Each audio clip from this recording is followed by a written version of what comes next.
আজকে আমি তোমাদের সাথে আমাদের দৈনন্দিন জীবনে সবচেয়ে গুরুত্বপূর্ণ একটা বিষয়, সেটা হচ্ছে মাদক, যেটা আমাদের এই তরুণ সমাজটাকে, বিশেষ করে আমাদের তোমরা যারা এই বয়সে যারা আছো, এখান থেকে শুরু করে আমরা আপার লেভেল পর্যন্ত যারা থাকে, আসলে তারা কল্পনাই করতে পারবে না যে আমাদের এই মাদকের কারণে কত পরিবার যে ধ্বংস হয়ে গেছে চোখের সামনে।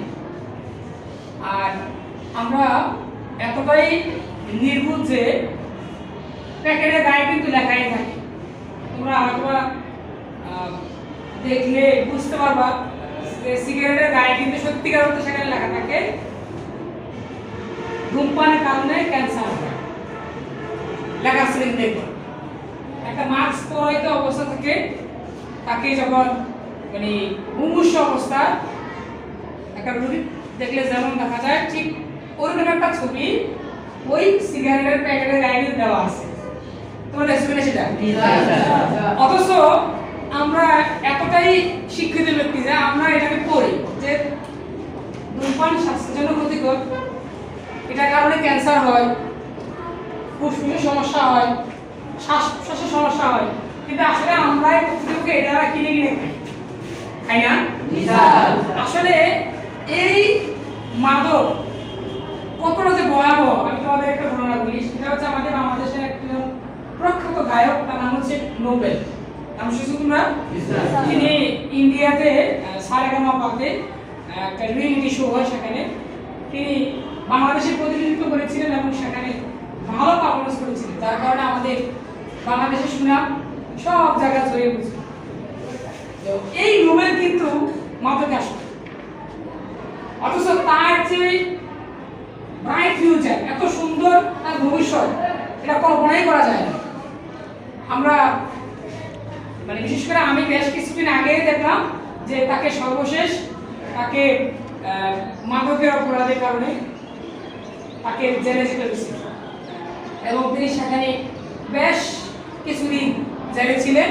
পরবর্তীতে আবার তাকে জেল থেকে বের করা হয়েছে, আবার তিনি মাদকে আবার ধরা পড়ছেন, আবার তাকে জেলে দিয়েছে। শুধু নোবেলের মতো না, আমাদের আশেপাশে বাড়ির আশেপাশে দেখবা এমন অনেক পরিবারের মানুষজন আছেন যারা এই ছোট ছোট বিষয়গুলোকে খেয়াল করে। যেমন ধরো তুমি মনে করতে পারো যারা বন্ধু বান্ধবের সাথে আসছি, তোমার এক বন্ধু বললো, সে অথবা তোমার সাথে পড়ে বা পড়ে না, সে বললো যে আয় আজকে আমরা একটু সিগারেট টান দিই। দেখা যায় তোমার বন্ধুরা, পাশের বন্ধুরা সে একটু আসক্ত, হ্যাঁ কিছুটা, দেখা যায় সে তোমাকে অনেক রিকোয়েস্ট করলো, তো সে বলতেছে যে বন্ধু একটা দিলে কিছু হয় না, কি বলে একটা দিলে কিছু হয় না, হ্যাঁ একটা দুটো কিছু হইতো না, দেখ খেয়ে দেখ কি অবস্থা, কেমন মজা। তো তুমি আসলে ওই যে বন্ধু তোমাকে রিকোয়েস্ট করতে করতে তুমি একবার দুইবার তিনবার বলা রিকোয়েস্ট করার পরে তুমি একটু কৌতূহল বসো, আসলে জিনিসটা একটু খেয়ে দিবি, আমরা কতটুকু মজা লাগে কে আসবে। তুমি কেমন সুন্দর একটা দুটান দিলাম, একদিন দুদিন তিন দিন চার দিন, কিন্তু তোমার পরিবার এই বিষয়টা জানে না, অথবা তার নজরে আসছে, তোমাকে একবার দুইবার বলছে, বা তোমাদেরকে যেভাবে মনোযোগ করার কথা তোমাদের পরিবার বা আমাদের পরিবার সেভাবে মনোযোগ করে নাই, যার কারণে তোমার এই যে নেশাটা আস্তে আস্তে আস্তে আস্তে তুমি আজকে এক পান দিচ্ছ, এরপর দিন দুটান তিনটান দিতে দিতে তোমার ভিতরে এমন একটা স্প্রিয়া জমছে যে সে এখন বড় লাগে না, তুমি নিজে তার কাছ থেকে চাইয়া সিগারেটটা তুমি ধরে দিচ্ছ।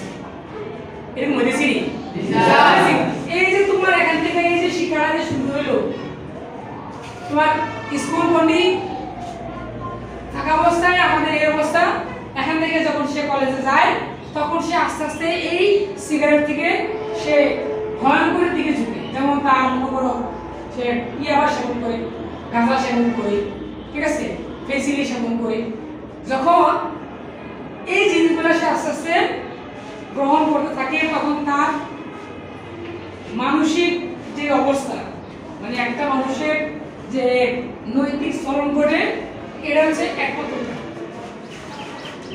আমার পাশের বাড়ি আমার এক মানে বলতে গেলে সম্পর্কের দিক থেকে তিনি আমার কাজিন হন, তার বাবা অনেক সম্মানিত একজন ব্যক্তি আমার সমাজে, অথচ ওনার ছেলেটা আজকে মাদকের কারণে, মাদক সেবনের কারণে সে নিশ্চয়ই বর্তমানে সে বিবাহিত, তার সন্তান আছে, কিন্তু সে ড্রাগ এডিক্টেড। সে প্রতিদিন প্রতিনিয়ত সে তার বাবা মার সাথে খারাপ আচরণ করে, সে তার ওয়াইফকে প্রতিনিয়ত মারধর করে। ঠিক আছে, বেশ কিছুদিন আগে শুনলাম সে জেলে গেছে। এই যে একটা অবস্থা, তো এটা থেকে বাঁচার আমাদের একমাত্র উপায় হচ্ছে আমাদের ইসলামিক যে ধর্মীয় অনুশাসন আছে, এই ইসলামিক ধর্মীয় অনুশাসনগুলো আমাদের প্রথম অবস্থায় মেনে চলতে হবে। আমরা যারা মুসলমান ধর্মের আছি, আমরা 5 ওয়াক্ত নামাজ আমাদের পড়তে হবে, এটা আমরা এনশিওর করতেই হবে যে জীবনে যা কিছু হোক, যত কিছু হোক, ইনশাল্লাহ আমরা 5 ওয়াক্ত নামাজ আদায় করবই। জামাতের সাথে ইনশাল্লাহ আদায় করবো, যদি জামাতের সাথে আদায় না করতে পারি একমত করবো, কিন্তু নামাজ ছাড়বো। এটা হচ্ছে 1 নম্বর পয়েন্ট। 2 নম্বর কথা হচ্ছে আমাদের আশেপাশে যারা ড্রাগ এডিক্টেড মানুষ যারা আছে, আমরা তাদেরকে যতটুকু সম্ভব আমাদের জায়গা থেকে দূরে চেষ্টা করবো, তারা না বুঝে তাদের সঙ্গ আমরা ত্যাগ করবো।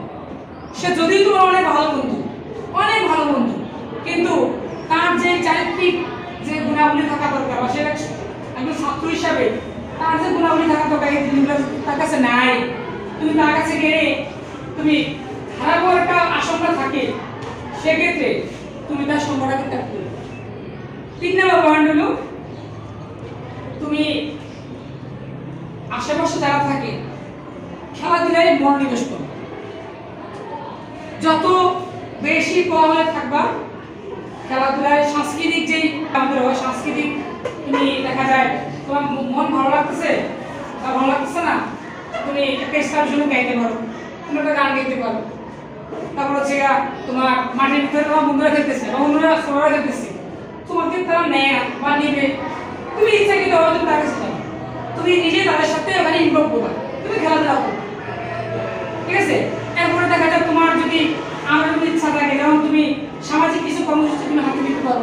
যেমন আমাদের বাড়ির আশেপাশে অনেক ছোট ছোট গাছ থাকে, যেমন আমাদের বেশ কিছুদিন আগে আমাদের আমের মৌসুম গুলো, এখানে ছোট ছোট আমের চারা হয়ে গেছে, আমরা যদি বড় ফেলাইছি আরো আটি থেকে আমাদের চারা গাছ আছে, তুমি একদিন করবে এগুলো উঠে উঠে রাস্তা লাগাই দিতে পারো।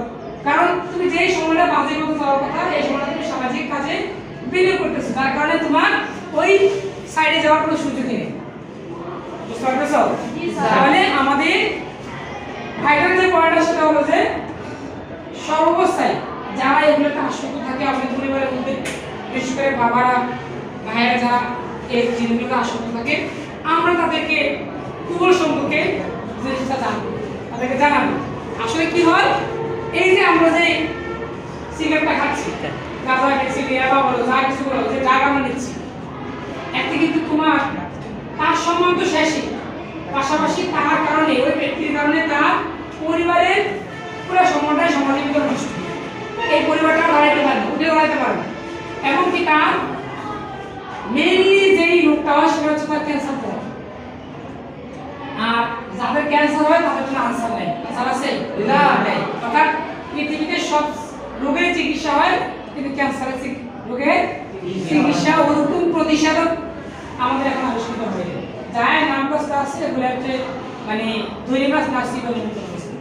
তবে আমরা যারা, তোমরা যারা এখন স্কুলে বা আমাদের যারা কলেজে পড়াশোনা করে, বিশ্ববিদ্যালয়ে পড়াশোনা করি, তারা যদি আমরা এগুলো যদি আমরা প্রতিহত না করতে পারি, আমরা কিন্তু জানি যে এই কাজটা করলে আমাদের খারাপ হবে, ভালো হবে। আমাদের দেখা যাচ্ছে যতটুকু সম্ভব আমরা আমাদের আশেপাশে যারা থাকে তাদেরকে, যারা ড্রাগে এডিক্টেড যারা, তাদেরকে আমরা আমাদের জায়গা থেকে মানা করার চেষ্টা করব। প্রয়োজনে আমরা যে আইনি যে সংস্থাগুলো আছে, প্রয়োজনে তাদেরকে আমরা রিহ্যাবে রাখার চেষ্টা করব যারা বেশি সমস্যা করে। কারণ রিহ্যাব হচ্ছে একটা মানে নিজেকে পরিশুদ্ধের একটা স্থান। যারা মাদকে এডিক্টেড হয় আর কি, তাদেরকে সেখানে রাখে নিজেকে সংশোধনের জন্য 2 মাস 3 মাস 6 মাস পর্যন্ত রাখে। তো আমরা প্রয়োজনে পুলিশের সহযোগিতা নিয়ে তাকে সেখানে ভর্তি করার ব্যবস্থা করব। আর আমাদের যে সামাজিক যে কর্মসূচিগুলো আছে সেগুলো আমরা পালন করার চেষ্টা করবো। আর এটার যে কুকুরগুলো আছে এই কুকুরগুলো আমরা মানুষকে করবো। তোমার বাবা যদি যেহেতু তিনি যদি এগুলো খেয়ে থাকেন, তাকে বলো যে বাবা আপনি যে সিগারেটটা খাচ্ছেন, বাবা এই সিগারেটটা অনেক ক্ষতিকর, অনেক বিষাক্ত, এটা খাইলে আপনার ফুসফুস ক্যান্সার ধরা পড়বে, ঠিক আছে, আপনার শ্বাসকষ্ট বাড়বে, আপনার যে অন্যান্য যে রোগগুলো আছে সেগুলো ধরা পড়ার ক্ষমতা কিন্তু এগুলো বাড়বে। অতএব এই জিনিসটা আপনার খাইয়েন না, ঠিক আছে। আমরা আমাদের জায়গা থেকে বোঝানোর চেষ্টা করবো আর কি, তোমরা এই মেসেজটা প্রত্যেকে নিবা। আর সবসময় যার সাথে দেখা হবে আমরা যারাই এইগুলোতে এডিক্টেড হবে আমরা যদি একটা কথা বলবো যে মাদককে না কিনি। আমরা কি বলবো? মাদককে না কিনি। আমরা কি